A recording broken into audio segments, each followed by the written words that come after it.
the constant sanitation of the kids and not exposing them to dirts and germs and, constantly antibiotics and medication every time there's a runny nose or whatever, obviously not the most helpful or effective thing in terms of actually developing their resilience or ability to just navigate their way through the world effectively. But in regards to food, I'm sure that this is such a huge part around the conversation of what actually contributes towards whether it's healthy microbiome, gut health, immune health. There's so many different perspectives on food at the moment, especially in regards to autoimmune disease. I've seen the carnivore diet's really started to take off for a number of reasons, like people who have these autoimmune diseases and struggling with depressions and things. There seems to be a number of people who have had really positive responses to an elimination diet down to the very basic meat-only approach. Yeah. And as a result, they swear by it. They say it's the best thing ever. I get confused because the opposite side of that spectrum also exists. You have, I don't know if you know Fully Real Christina, but I used to follow her pretty closely back in the day where it was she would just eat raw fruits, raw vegetables. She was vegan. And she said, hey, look at how this has healed my life. And I see the two different sides. And I go, okay, well, I like meat. I like fruit. Which one should I be following? Oh, yeah, look, I get asked this probably every day I get asked this.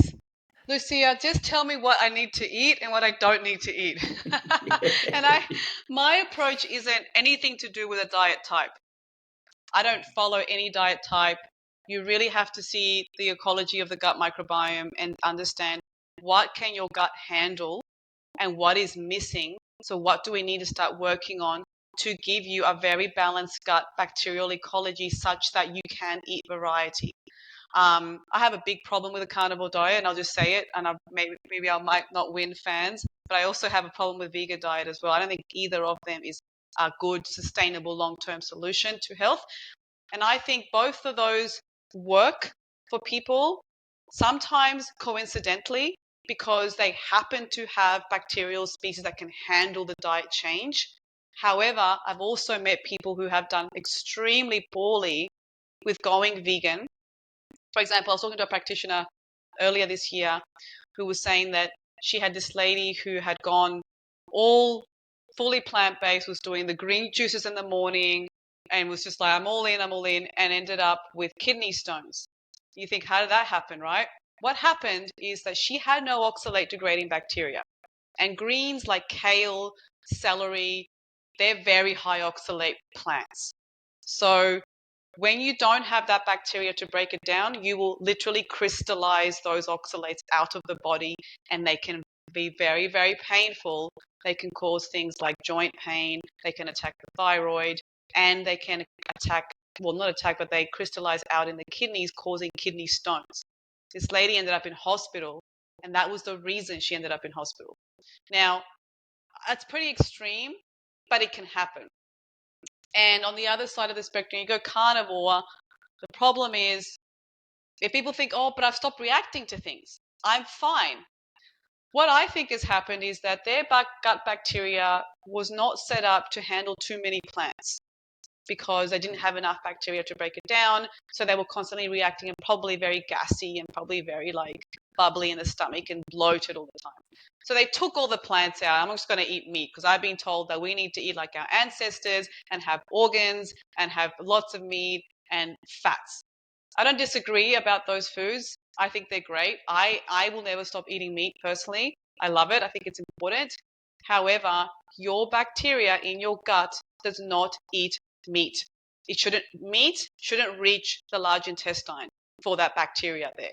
The bacteria in the large intestine only live off plant fiber because plant fiber reaches colon or the large intestine undigested because it's hard to break it down in the stomach and small intestine, and your bacteria live off those plant fibers.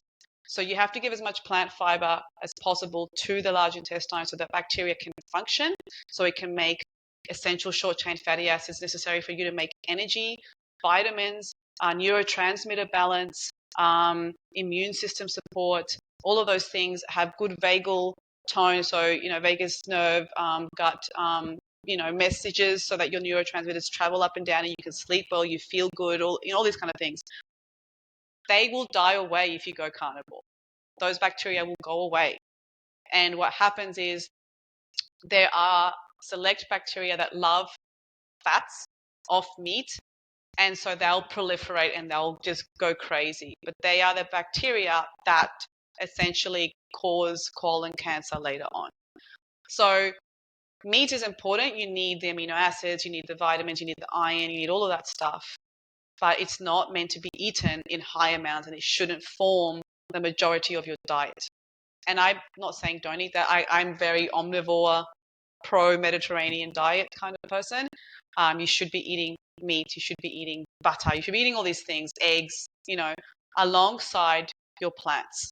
And it's the plants that help mitigate the inflammatory effects of meat reaching the colon. So if you eat meat with fruit, meat with salad, it really mitigates that kind of what's called putrefaction in the large intestine, where the bacteria will come and they'll just eat all that fat and go crazy, growing in amounts, and they produce inflammatory molecules. So we're meant to eat it together, always, in every meal, to be fully healthy.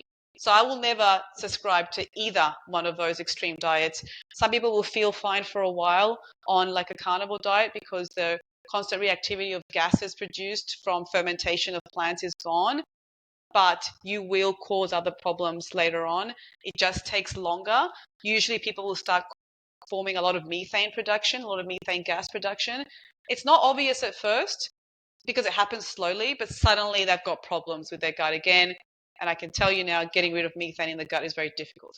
So, and getting the bacterial species back that live off plants is difficult if there's in such low amounts that you have to work very hard to grow them, or if they're gone. If they're extinct, they're extinct. Sometimes if they're extinct, you will have to go on probiotics for life, potentially.